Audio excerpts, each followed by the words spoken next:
साथियों, मैं doctor Anil Kumar Jain, associate professor एवं निदेशक शिक्षा विद्यापीठ वर्धमान महावीर खुला विश्वविद्यालय कोटा, एक बार पुनः आपके समक्ष शिक्षा मनोविज्ञान की विभिन्न इकाइयों की चर्चा की श्रृंखला में एक बार पुनः आपके साथ रूबरू होने के लिए यहाँ उपस्थित हुआ हूँ।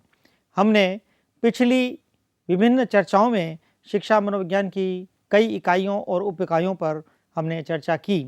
उसी श्रृंखला में पिछली जो चर्चा हमारी शिक्षा मनोविज्ञान के जो प्रमुख क्षेत्र हैं, उस प्रमुख क्षेत्र में पहला प्रमुख क्षेत्र वंशक्रम एवं वातावरण, उसकी चर्चा हमने आरंभ की थी और पिछली दो चर्चाओं में हमने वंशक्रम क्या है उसको जानने का प्रयास किया, वंशक्रम की विशेषताओं को जाना, वंशक्रम के लिए विभिन्न मनोवैज्ञानिकों ने जो प्रयोग किए हैं उन प्रयोगों को भी हमने समझने की कोशिश की और वहाँ पर उन प्रयोगों के माध्यम से हमने ये जानने का प्रयास किया कि किस प्रकार वंशक्रम बालक के व्यक्तित्व पर अपनी भूमिका निभाता है और जो चार प्रमुख कारक बुद्धि, स्वभाव, चरित्र और शारीरिक स्वरूप, ये जो चार कारक हैं वो किस तरह से अपनी भूमिका निभाते हैं, जो उसको बालक को मिले तो वंशक्रम से हैं, लेकिन हमने उस समय चर्चा में ये भी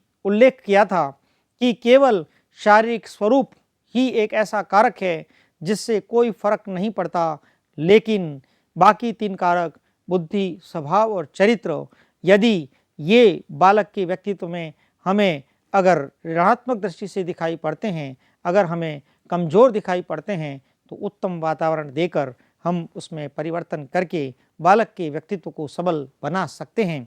ऐसी चर्चा हमने उस समय की थी और तभी से हमने ये यहाँ पर ये भी कहा था कि इसलिए हमें वातावरण को भी जानने की आवश्यकता है।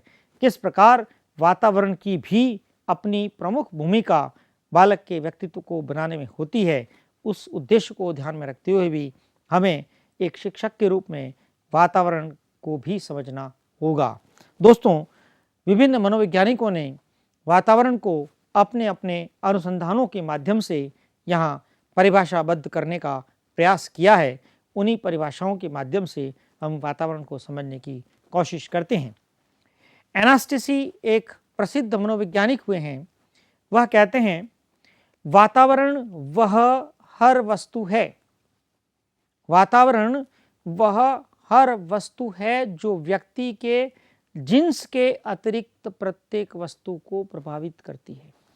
ध्यान दीजिए, व्यक्ति के जिन्स के अतिरिक्त प्रत्येक वस्तु को प्रभावित करती है। क्या मतलब हुआ? कुछ जेनेटिक ट्रेट्स ट्रांसफर हुए, किसमें हुए? बालक में हुए, पिता से हुए, माता से हुए, दादा से हुए, परदादा से हुए, होने दीजिए, होंगे।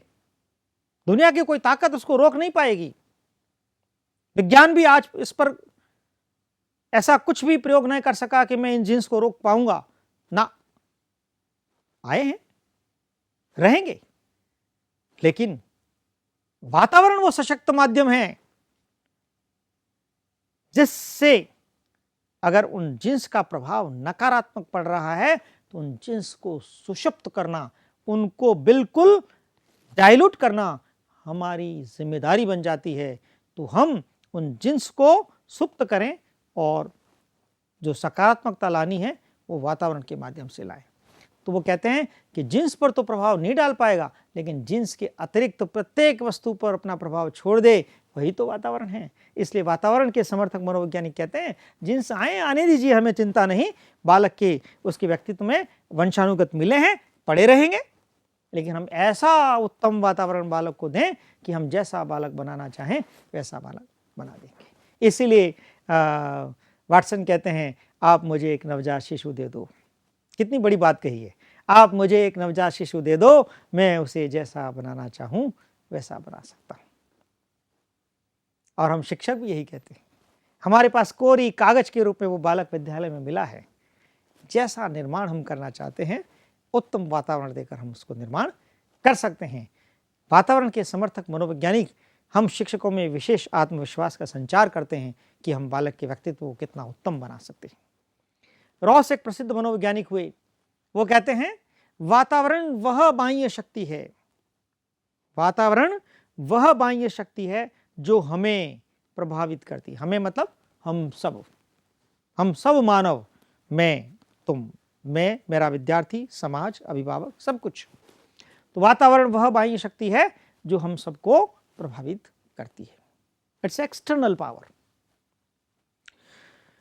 इन मनोवैज्ञानिकों की परिभाषाओं को समझा हमने और उसके आधार पर मनोवैज्ञानिकों ने यहाँ 2 प्रकार के वातावरण के बारे में चर्चा की है, उसको भी हम समझें।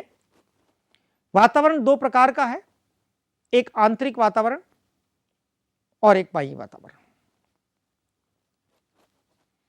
अब आंतरिक वातावरण वे सभी परिस्थितियां तथा तत्व आ जाते हैं जो बालक को माता के गर्भ से प्राप्त होते हैं। परिभाषा थोड़ा थोड़ा संशय उत्पन्न करती है। वंशानुक्रम के मनोवैज्ञानिक कहते हैं, वुडवर्थ कहते हैं कि साहब 9 माह की अवधि में जन्म न केवल जन्म लेने के पश्चात बल्कि जन्म लेने के पूर्व भी उसने प्राप्त किया, पंचक्रम से प्राप्त किया, गर्भाधान काल के दौरान मिला, हाँ नकार नहीं रहे। लेकिन वातावरण के समर्थक मनोवैज्ञानिक कहते हैं कि 9 माह की अवधि में बालक बहुत कुछ सीख जाता है, बहुत कुछ माता के माध्यम से उस गर्भ में सीख जाता है। और हमारे ऐतिहासिक धरोहर, हमारे जो इतिहास है उसको अगर उठा के देखें तो अभिमन्यु ने तो माता के गर्भ में ही सीख लिया था, धनुर्विद्या माता के गर्भ में ही सीख ली थी। इसलिए इस 9 माह की अवधि को नकार नहीं सकते, यह भी वातावरण है, यहाँ भी बालक ने सीखा। इसलिए हमारे जो पूर्वज लोग हैं, हमारे बड़े बुजुर्ग लोग हैं, वो कहते हैं कि गर्भाधान काल की जो स्त्री है उस स्त्री को उत्तम वातावरण मिलना चाहिए। अगर उत्तम वातावरण, उत्तम विचार अगर उस माता को मिले तो एक उत्तम संतान का जन्म होगा, और एक उत्तम संतान का जन्म होगा तो उत्तम व्यक्तित्व का निर्माण करेगी, और उत्तम व्यक्तित्व का निर्माण एक उत्तम समाज को देकर उत्तम राष्ट्र का निर्माण करेगा। इसलिए साथियों, हमें ये जानना आवश्यक है, एक अध्यापक के रूप में भी हमें कक्ष में हमें बालकों को ये ज्ञान देना भी आवश्यक है कि किस प्रकार इस वातावरण की भी अपनी भूमिका होती है। और इसलिए आंतरिक वातावरण को हम नकार न सकते हैं। इसलिए मनोवैज्ञानिक कहते हैं वे सभी परिस्थितियां तथा तत्व जो बालक को माता के गर्भ में प्राप्त होते हैं वो सब आंतरिक वातावरण के रूप में जाने जाते हैं। बाह्य वातावरण मनुष्य को चारों ओर से घेरने वाली परिस्थितियां ही बाह्य वातावरण कहलाती है। बाकी का सारा वातावरण, जन्म लिया और जन्म लेने के उपरांत जो वातावरण मिला, भौतिक वातावरण, सामाजिक वातावरण, आर्थिक वातावरण, सांस्कृतिक वातावरण, मनोसामाजिक परिस्थितियां, सारे आप सोच लीजिए कि एक बालक फॉर एग्जाम्पल अभी राजस्थान में है और माता के गर्भ में पुष्पित पल्लवित हो रहा है, और किसी कारण से माता और पिता को दोनों को ये राजस्थान की परिस्थितियां छोड़कर किसी पहाड़ी क्षेत्र में व्यवसाय के लिए जाना पड़ जाए और आगामी कई वर्षों तक वहीं रहना पड़ जाए, तो वातावरण जो आंतरिक मिला, गर्भ में मिला, वो तो अपनी जगह रहेगा, उसकी भूमिका रहेगी। लेकिन बालक पहाड़ी क्षेत्र में चला गया, वहाँ का भौगोलिक वातावरण अलग है, वहाँ की परिस्थितियाँ अलग है, वहाँ सांस्कृतिक वातावरण अलग है, वहाँ की परिस्थितियाँ अलग हैं, वहाँ के लोग अलग हैं, वहाँ की शिक्षा दीक्षा के तरीके अलग हैं, सब कुछ बदल जाएगा। इसलिए जन्म लेने के उपरांत कैसा भौतिक वातावरण मिला, कैसा आर्थिक वातावरण मिला, कैसा सांस्कृतिक वातावरण मिला, कैसा सामाजिक वातावरण मिला, कैसी मनोसामाजिक परिस्थितियां मिली, इन सब की अपनी अपनी भूमिका है और किसी एक की भी भूमिका को हम नकार नहीं सकते। इसीलिए तो कहते हैं कि मनोवैज्ञानिकों ने क्या ऐसे बहुत सारे प्रयोग किए, आगे हम चर्चा अभी करेंगे, कि एक स्लम एरिया में जन्म लिए हुए बालक को अगर जन्म लेते ही किसी एक उत्तम शिक्षित माता पिता के पास पुष्पित पल्लवित करने के लिए आप भेज दीजिए, बालक सुसंस्कारित हो जाएगा। इसलिए इन वातावरण की भूमिका है। तो वातावरण संबंधी इन सारे बिंदुओं को साबित करने के लिए, सिद्ध करने के लिए प्रयोग कुछ हुए। उन प्रयोगों को भी हम जाने। कैंडल का प्रयोग, कैंडल ने फ्रांस के 552 विद्वानों पर प्रयोग किया और यह निष्कर्ष निकाला कि बुद्धि का विकास वंशक्रम की अपेक्षा वातावरण पर निर्भर करता है। अभी जैसा कि मैंने अभी चर्चा की थी, कैंडल ने यही किया था। कुछ संभ्रांत परिवार के वातावरण में ऐसे बालकों को सौंप दिया गया जिनका जन्म किसी संभ्रांत परिवारों में नहीं हुआ था। किसी स्लम एरिया में, किसी कच्ची बस्ती में, किसी ऐसे वातावरण में अगर वो बालक वहां रह जाते तो शायद कोई दृश्य अलग दिखाई पड़ता। इन सारे बालकों को उत्तम वातावरण में भेज दिया गया और इसकी परिणति हुई कि उन बालकों की जो बुद्धि का विकास है वो इतना उत्तम हुआ कि वो आज विद्वानों की श्रृंखला में आते हैं। इसलिए कैंडल का ये प्रयोग, और कोई एक दो विद्वान नहीं, 552 विद्वान, तो कितनी लंबी अवधि तक इन्होंने प्रयोग किया और कितनी लंबी अवधि तक उन्होंने इसका अवलोकन किया और अवलोकन करके उनके एक एक गुण को उन्होंने यहाँ सूचीबद्ध किया और फिर ये सिद्ध करने का प्रयास किया कि उनकी जो बुद्धि का विकास है वो वंशक्रम की अपेक्षा वातावरण पर निर्भर करता है। अगर इन सारे 552 बालकों को जन्म के दौरान ही अगर उसी वातावरण में छोड़ दिया जाता तो शायद बुद्धि का विकास जो आज हम देख रहे हैं वो दिखाई नहीं पड़ता। तो कैंडल ने अपने इस प्रयोग से सिद्ध किया कि बुद्धि जन्मजात होती है, लेकिन बुद्धि का विकास वातावरण के अनुरूप होता है, इसलिए उत्तम वातावरण की आवश्यकता है। उन्होंने जिन विद्वानों का प्रयोग किया, जैसा कि हमने अभी चर्चा की, उस पर बात हम कर चुके हैं। फिर हम गॉर्डन के प्रयोग की बात करते हैं।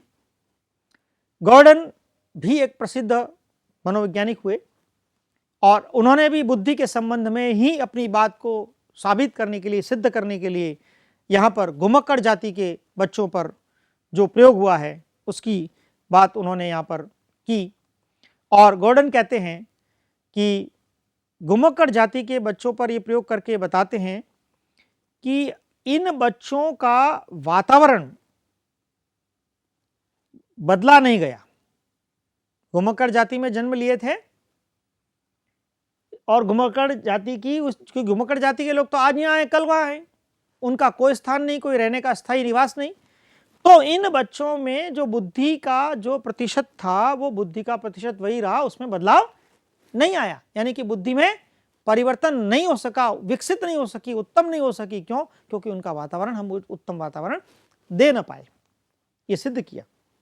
फ्रीमैन ने 1927 में 71 बच्चों का प्रयोग किया और उन्होंने भी ये सिद्ध किया वातावरण किस तरह से बुद्धि पर प्रभाव डालता है। उन्होंने भी यहाँ पर किया कि कुछ स्लम एरिया के बच्चों को अच्छे वातावरण में ले लिया और कुछ अच्छे वातावरण के बच्चों को एकत्रित करके अनाथालय के आश्रम में रख दिया। अब जो अच्छे वातावरण से बच्चे एकत्रित किए गए और अनाथालय के आश्रम में आप रखे गए तो आप कल्पना कर सकते हैं वातावरण में दोनों में कितना परिवर्तन होगा।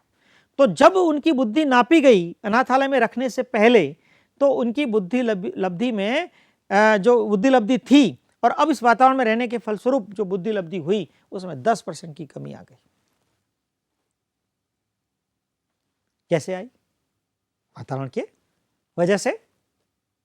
और फिर जब उन्हें वापस अच्छे वातावरण में भेजा गया और उसी निश्चित अवधि में अच्छे वातावरण में रखा गया, 10% की बुद्धि में इंक्रीज आ गया, बढ़ गई। तो फ्रीमैन ने अपने सिद्धांत से यह सिद्ध करने की कोशिश की कि वातावरण जैसा आप बालक को देंगे उसी के अनुरूप बुद्धि में वृद्धि होगी, उसी के अनुरूप बुद्धि में कमी मिलेगी। इसलिए इन मनोवैज्ञानिकों ने भी यह सिद्ध करने का प्रयास किया कि बुद्धि पर वातावरण का प्रभाव पड़ता है और निश्चित रूप से जब बुद्धि पर प्रभाव पड़ता है तो स्वभाव, चरित्र, इन सभी पर भी वातावरण का अपना प्रभाव पड़ता है। लेकिन प्रमुख रूप से मनोवैज्ञानिकों ने बुद्धि की दृष्टि से ये सारे प्रयोग यहाँ पर किए हैं और इन सारे प्रयोगों की विस्तार से चर्चा करने का हमारा उद्देश्य ही यही था कि हम ये जान पाएँ कि किस प्रकार एक उत्तम वातावरण, एक उत्तम चरित्र, एक उत्तम बुद्धिमान व्यक्ति और एक उत्तम स्वभाव वाले व्यक्ति का निर्माण करता है।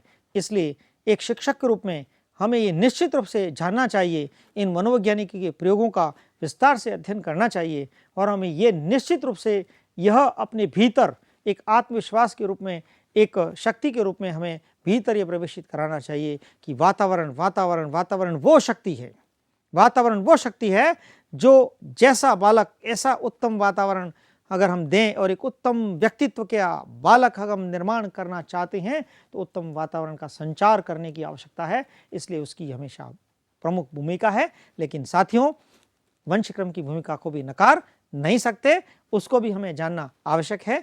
लेकिन वातावरण की भूमिका यहाँ पर कई बार ऐसा लगता है कि ज़्यादा हावी हो रही है, लेकिन अगर संतुलन की दृष्टि से देखें तो व्यक्तित्व में दोनों पक्षों की अपनी अपनी भूमिका है। दोनों को समझें, जानें और किस तरह से ये बालक के व्यवहार को समझने में मदद करती हैं, उसको समझने की कोशिश करें। आज हमने उसी दृष्टि से वातावरण को समझा और वातावरण से संबंधित मनोवैज्ञानिकों के द्वारा किए गए प्रयोगों को समझा और उन प्रयोगों को जानकर हमने ये समझने की कोशिश की कि किस तरह से बालक की बुद्धि का विकास हम कर सकते हैं। इसी को ध्यान में रखते हुए मैं ये अपेक्षा करता हूँ कि हम सब लोग इन प्रमुख बिंदुओं को आत्मसात करें, उसका विश्लेषण करें, संश्लेषण करें और कुछ ऐसे यहाँ पर हम निर्णय ले सकें कि एक उत्तम बालक का निर्माण करने की जो हमारी भूमिका है, उस भूमिका को हम बिल्कुल अच्छी तरह से ईमानदारी से निभा सकेंगे। इसी आशा के साथ धन्यवाद।